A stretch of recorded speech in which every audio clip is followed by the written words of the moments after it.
Donc avant toute prise en charge d'un nourrisson, on va établir évidemment la présence ou l'absence de signes de détresse respiratoire.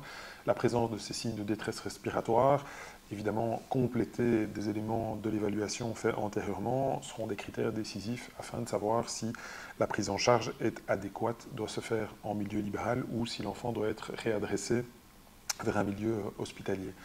Alors, ces signes de détresse respiratoire, un moyen facile de les mémoriser et de s'en souvenir, c'est de les regarder plutôt avec une progression, on va dire, anatomique.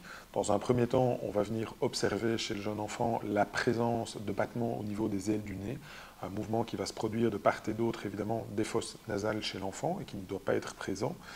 Autre élément qu'on va venir regarder, c'est la coloration au niveau des lèvres. On va observer si les lèvres sont parfaitement colorées, si les lèvres ne sont pas bleutées ou si les lèvres ne sont pas grisâtres. Si on continue cette progression, on va regarder s'il y a un travail des respirateurs accessoires, ici en l'occurrence des sternocleidomastoïdiens, travail qui va se marquer évidemment de part et d'autre du cou chez le patient.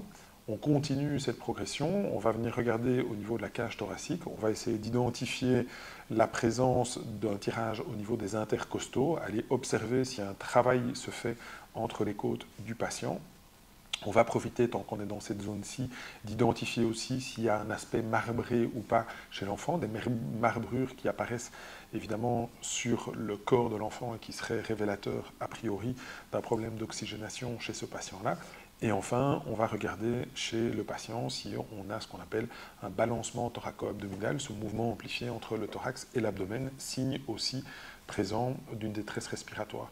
La présence d'un ou de plusieurs de ces signes devrait normalement guider notre décision dans le sens de réadresser l'enfant pour une évaluation par un milieu hospitalier ou par le médecin qui a en charge cet enfant.